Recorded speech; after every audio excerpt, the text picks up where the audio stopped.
terkait dengan LHKPN, Pak.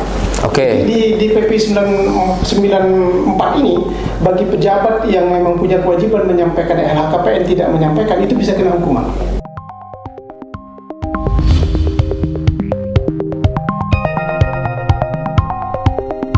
Assalamualaikum warahmatullahi wabarakatuh. Waalaikumsalam warahmatullahi wabarakatuh. Ini lanjut lagi dengan suasananya agak beda dikit dari yang sebelumnya. Ikutan podcast ini kemarin kita sudah diapresiasi juga di provinsi menjadi penggiat podcast nih. Makanya kalau berhenti, koknya lucu juga di penggiat kalau berhenti. Tapi kita coba ini untuk menularkan informasi. Sama seperti yang sebelum-sebelumnya di kantor lama. Kita ini coba menginformasikan, jadi masyarakat ini harus tahu kegiatan-kegiatan juga, apa sih sebenarnya dilaksanakan tugas-tugas di pemerintahan dan bagaimana membantu masyarakat. Sebenarnya kalau dari inspektorat sendiri itu kemarin saya sudah wawancara, ini sudah dapat, ini punya Bu Yuliwati, kemarin pensiun, dan sekarang saya masuk dalam arti inspektur yang baru, dan dengan tugas yang baru ini banyak jadi dituntut terkait bagaimana tentang disiplin, tentang pengawasan, tentang APIP. Dan sama awal dulu waktu di PTSP mungkin berapa yang saya wawancara dulu Pak Riset segala macam ini sekretaris Irbannya nih. Ini yang saya nilai bisa menjelaskan itu salah satunya Pak Bakarudin SH, Irban Inspektur Pembantu 1, Irban 1. Kemarin belum terlalu dijelaskan dengan Bu Yuli saat itu menjadi inspektur, nanti saya jelaskan juga, tapi ini lebih pendalaman nih.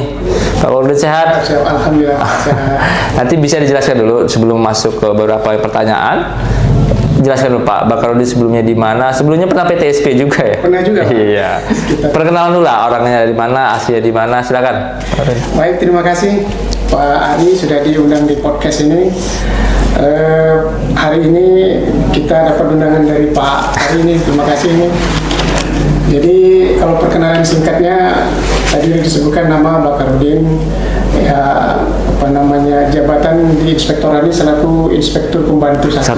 Okay. Jadi sejak tahun 2017 diberi kepercayaan oleh pimpinan untuk menduduki sebagai Irban 1. Kemudian kalau alamat di Belambangan nggak jauh-jauh, jadi bisa kalau istirahat bisa pulang ke rumah, kemudian melanjutkan pekerjaan lain. Oke, Pak Bakarudin, jadi kita kalau juga bahwa di inspektorat ada 5 Irban. Ya. Irban 1, 2, 3, 4 wilayah, dan ada nanti Irban khusus, nanti kita aja ngobrol juga. Terkait Irban 1 ini ada beberapa SKPD kecamatan dibagi habis. Betul. Saya awal dulu masuk di inspektur, nanti panggilan juga ada ini pemanggilan sebagai media informasi. Biasanya dipanggil Bung Yai, itu nantilah. Tapi kita harus lebih menjelaskan terkait tugas-tugas inspektorat yang dilaksanakan ini Pak Bakarudin. Seperti APIP lah, yang sebenarnya yang menjadi tugas fungsi dari APIP ini masyarakat pengen tahu juga di gambarannya, karena saya sudah beberapa paham menjelaskan ke orang-orang terkait tugas kita ini nih, tugas dari inspektorat, tugas dari APIP. Cuman kalau Pak Bakarudin kan sudah berapa tahun? Menginjak 5 tahun. Nah, menginjak 5 tahun. Ini penjelasannya biar lebih rinci lagi nih ke masyarakat. Tolong gambarkan dulu nih ke masyarakat terkait tugas inspektorat dan APIP nih. Ya, silakan Pak Bakarudin lanjut. Baik, Pak Ari, jadi memang kalau kita lihat regulasinya nih Pak, ya, okay. Regulasinya kita merujuk di PP 12 tahun 2017 yang di situ inspektorat mempunyai fungsi sebagai pembina dan pengawas Pak. Jadi di PP 12 2017 itu tentang pembinaan dan pengawasan pemerintahan daerah. Jadi dua hal memang di situ yang terkandung maknanya adalah pembinaan dan pengawasan. Pembinaan dan pengawasan. Ya, yang selama ini orang hanya tahunya meriksa-meriksa gitu. Padahal sebenarnya inspektorat itu punya tanggung jawab besar, yaitu melakukan pembinaan dan pengawasan. Nah, kalau pembinaan itu punya fungsi Pak. Nah, pembinaan itu punya fungsi adalah bagaimana mewujudkan tujuan pemerintah daerah. Kan Pak Bupati ini punya visi misi nih, punya tujuan. Nah, APIP atau inspektorat itu punya tanggung jawab untuk mengawal supaya tujuan Pak Bupati ini tercapai. Dengan cara mengawal dinas instansi yang punya program dan kegiatan sehingga mengarah kepada apa yang tujuan Pak Bupati. Nah, itulah fungsi bina Pak, pembinaan. Lalu kemudian yang berikutnya itu fungsi pengawasan Pak. Nah, yang kedua ini kita melakukan kegiatan atau upaya dengan tujuan menjamin agar pemerintahan daerah itu berjalan secara efektif, efisien dan sesuai dengan aturan. Nah ini yang kalau orang sering tahunya pemeriksaan atau audit itu tadi. Sehingga APIP menjamin bahwa aturan-aturan itu telah dilaksanakan oleh pemerintah daerah melalui dinas instansi, lalu kemudian semuanya berjalan secara efektif dan efisien, tidak tujuannya telah tercapai, lalu kemudian penggunaan anggaran secara efektif, tujuannya juga tercapai. Itu kurang lebihnya bentuk konkretnya bisa dijelaskan juga. Cuman ada yang ingin saya sampaikan juga. Jadi gara-gara masuk nih Pak Bupati, mungkin masyarakat ini terkait hukuman disiplin nih, PNS nih. Jadi memang dalam penegakan disiplin ini ternyata setelah saya masuk tidak bisa inspektur atau inspektorat atau irban langsung menjatuhkan hukuman. Betul. Jadi orang berharap nih inspektorat ngasih hukuman. Ternyata memang awalnya kita memang harus melaksanakan dulu nih dalam penegakan disiplin misalnya. Ternyata ada juga yang namanya seperti contohkan kemarin kita laksanakan penegakan hukuman disiplin terkait Pol PP misalnya. Ternyata kita inspektorat membuat suatu telahan. Nah, masyarakat harus tahu juga nih. Jadi bukan langsung eksekusi, tetapi ramuannya di kita.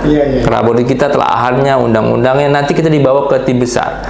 Nah, ini orang-orang juga tahu-taunya nggak semuanya dikantongkan saatnya ternyata inspektorat ini. Bukan kita yang ramu, kita yang eksekusi, enggak juga. Kemarin kalau nggak salah asisten 3 ketua tim yang di kabupaten baru dia melaksanakan eksekusi. Itu mekanismenya seperti apa tuh Pak Bapak? Baik, jadi memang sekarang ini kan sudah terbit PP 94 tahun 2021 Pak. Ini sebenarnya pengganti PP 53, yaitu terkait dengan disiplin PNS gitu. Jadi memang ada beberapa perbedaan antara PP 53 ke PP 94 ini. Di antara perbedaannya yang mencolok itu kalau di PP 53 itu kita belum bisa Pak menghentikan gaji pegawai itu. Gaji pegawai ya. Sedangkan kalau PP 94 ini sekarang dimungkinkan gitu. Kita menghentikan gaji pegawai. Sehingga pegawai ini ketika dia telah memenuhi syarat untuk dihentikan gajinya, kita lakukan hentikan ini gajinya. Nah, sedangkan kalau yang dulu itu nggak ada Pak. Terus yang kedua, agak berbedanya lagi dari yang PP yang sebelumnya itu terkait dengan LHKPN Pak. Di PP 94 ini bagi pejabat yang memang punya kewajiban menyampaikan LHKPN tidak menyampaikan itu bisa kena hukuman. Nah benar kata Pak Ari tadi, jadi memang penjatuhan hukuman disiplin ini selama ini orang berpikir begitu ini langsung inspektorat, sebentar lagi inspektorat gitu. Sebetulnya di PP 53 dan PP 94 itu memang dari awal itu menghendaki atasan langsungnya terlebih dahulu Pak. Jadi tahapan melakukan pemanggilan, melakukan pemeriksaan, yang apabila itu nanti di dalamnya ada hal yang bisa ada syarat untuk pemberian hukuman itu Pak Bupati baru dibentuk tim. Nah, demikian juga yang disampaikan yang disinggung Pak Ari tadi kaitannya dengan PP kemarin. Nah, yaitu kita inspektorat tidak berada untuk sekaligus serta merta memberikan hukuman. Ponisnya nggak di kita. Jadi memang kita buat telaah arahnya kemana, lalu kemudian kita serahkan tim. Berarti kita ada tim namanya Katim ya, ketua tim, ada Daknis, bikin telaahan, memanggil, dan posisinya nanti hasil itu kita bawa di tim besar. Betul. Terus juga pernah sempat kemarin kita sebenarnya ada juga memecat orang juga kita kemarin waktu yang di Kesra, dan ternyata dia golongan 2 dan harus inspektur ternyata. Cukup di level, jadi ada level-level juga ya, tergantung golongannya juga. Ada yang bisa harus hanya di level kepala OPD-nya, ada tingkatannya bisa langsung ke pimpinan tingginya, dan itu juga mungkin dari kasusnya juga ya. Kasusnya berbeda-beda. Mungkin sementara itu Pak Bakarudin, informasinya bermanfaat ini. Makasih. Assalamualaikum warahmatullahi wabarakatuh. Waalaikumsalam. Lanjut lagi nih Pak Irban 1, Irban saya juga yang hari ini saya undang khusus untuk menceritakan informasi. Jadi memang saya 2 kali masuk rapat, termasuk Pak Bakarudin juga terkait beberapa yang harus kita ambil tindakan ini. Jadi kan ada, biar orang tahu juga nih, jadi mana sih jenis-jenis hukuman disiplin yang bisa kita terapkan ke ASN, ataukah P3K juga mungkin masih bisa kita masukkan ya. Nah, ada namanya hukuman ringan, hukuman teguran lisan, dan hukuman sedang dan hukuman berat nih. Setahu saya nanti koreksi koreksi lah kalau hukuman sedang itu kalau kemarin yang kita bahas adalah penurunan gaji berkala, penundaan kenaikan pangkat dan penurunan pangkat selama 1 tahun. Kalau berat itu ya penurunan pangkat berapa 2 tahun kalau nggak salah, terus menonjok lah ya bahasanya, berhenti dengan tidak hormat dan berhenti dengan hormat. Itu coba jelaskan aturan-aturannya juga, dan sebenarnya mereka ini harus tahu nih, ini termasuk hukuman berat misalnya pencabulan tuh hukumannya termasuk yang mana nih, yang kita tahu dulu, nanti bisa dijelaskan deh. Boleh Pak Aurlin? Baik ya. Jadi betul Pak Hari, jadi hukuman-hukuman yang ada di TP 94 itu memang bertingkat Pak. Ada yang namanya hukuman ringan, lalu kemudian sedang, bahkan yang terakhir itu berat. Nah, apa saja yang mendasari hingga hukuman itu bisa ringan, bisa sedang, bisa berat, itu sangat tergantung dari jenis-jenis pelanggarannya Pak. Jadi PP 94 itu di dalamnya itu kan mempunyai dua yang harus dilaksanakan oleh pegawai negeri sipil itu terkait dengan disiplin. Yang pertama itu menjalankan kewajibannya Pak. Nah, ini kewajibannya itu banyak sekali. Kalau di pasal 3 sama pasal 4 itu ada 17 kewajiban yang harus dijalankan. Lalu kemudian di pasal 5 ada 14 larangan yang harus dihindari. Nah, apabila dari 17 kewajiban kemudian 14 larangan ini salah satu atau salah duanya dilanggar, apalagi sampai beberapa macam hal yang dilanggar atau yaitu yang membuat berat, jadi sedang, akumulasi ya. atau ringan gitu. Nah, itu kalau ringan seperti teguran lisan, kemudian teguran tertulis, kemudian pernyataan tidak puas. Nah, kemudian sedang itu sampai penundaan gaji berkala, penundaan gaji pangkatnya naik ditunda, terus sampai ke pemberhentian yang berat. Nah, itu semua ada jenjangnya, semua ada pertimbangan di tim biasanya. Oke, jadi memang satu lagi pertanyaan sama sih yang awal segmen, bahwa itu pun kalau yang ringan biasanya itu levelnya masih dinas OPD masing-masing kan? Ya. Teguran 1, 2, 3, dan biasanya di inspektornya sudah yang sedang mungkin yang karena biasanya atau bisa juga kita mengeksekusi yang ringan. Apa perlu nggak perlu apa yang udahlah yang ringan lah OPD masing-masing dulu deh. Biasanya seperti apa tuh? Ya, jadi kalau yang ringan itu memang domainnya ada di kepala OPD Pak. Oke, teguran ya. Teguran lisan, tertulis, kemudian pernyataan tidak puas ini masih domainnya kepala OPD. Nah, yang inspektorat sudah mulai masuk itu sebenarnya dia tidak berdiri sendiri inspektorat sebetulnya Pak. Oke. Inspektorat masuk sebagai tim bersama. Tim bersama. Nah, sebagai tim bersama dia masuk, biasanya hukumannya itu sudah mulai sedang sampai yang berat, baru terbentuk tim itu, ada ketua timnya. Nah, inspektorat bagian dari unsur pengawasan, kan tim itu kan ada unsur pengawasan, ada unsur kepegawaian dan unsur atasan langsung Pak. Nah, kita masuk ke dalam unsur pengawasannya. Oke, jadi memang ada tahapannya lah ya. Kalau selama Pak Bagul di sini deh, kemarin sempat yang Yoku yang dipecat itu kan sebut nama lagi, nggak apa-apa lah karena posisinya sudah terlalu lama. Terus ada juga yang larangan seperti yang parah deh, yang setahu saya agak besar tuh kayak narkoba misalnya atau pencabulan tuh, itu langsung bukan sedang lagi tuh ya, langsung berat. Atau gimana tahapannya walaupun nggak ada yang lain hukumannya? Oh iya, jadi itu tadi seperti yang kita sampaikan tadi terkait dengan case atau kasus-kasusnya itu akan dipelajari di tim Pak. Oh, di tim. Kemudian bahwa ini memberatkan dan lain sebagainya. Jadi memang kajiannya itu dulu misalnya, atau kalau misalnya bentuk laporan nih, bisa nggak laporan itu tidak dari SKPD misalnya, atau misalnya laporan itu dari karena ini viral nih kayak Bidan Majid lah, sedikit lah saya sebutkan namanya tentang terkait Bidan itu, dia viral nih. Walaupun ada laporan kita bisa masuk nggak? Dalam arti kita sebagai dasar awal untuk pemanggilan. Iya, jadi izin Pak, jadi memang inspektorat itu sekali lagi kami sampaikan dia tidak bisa berdiri sendiri, tapi memang fungsi inspektorat itu mendorong agar penegakan disiplin ini dijalankan sesuai. Ya, jadi atasan langsungnya atau kepala OPD-nya itu didorong oleh inspektorat supaya ini harus ditegakkan dong, jangan dibiarin gitu, karena ini kan menjadi sebuah pelajaran bagi yang lain. Nah, siogianya yang sesuai dengan PP 94 itu atasan langsungnya begitu ada laporan, ada yang viral, misalnya informasi, itu langsung dicek. Nah, berdasarkan pengecekan itu, kalau memang di situ bukan kewenangannya untuk memberikan hukuman, udah kelihatan nih Pak, ini kelihatannya sedang atau berat nih. Nah, segera atasannya atau kepala OPD-nya melapor kepada bupati, cek ke inspektorat.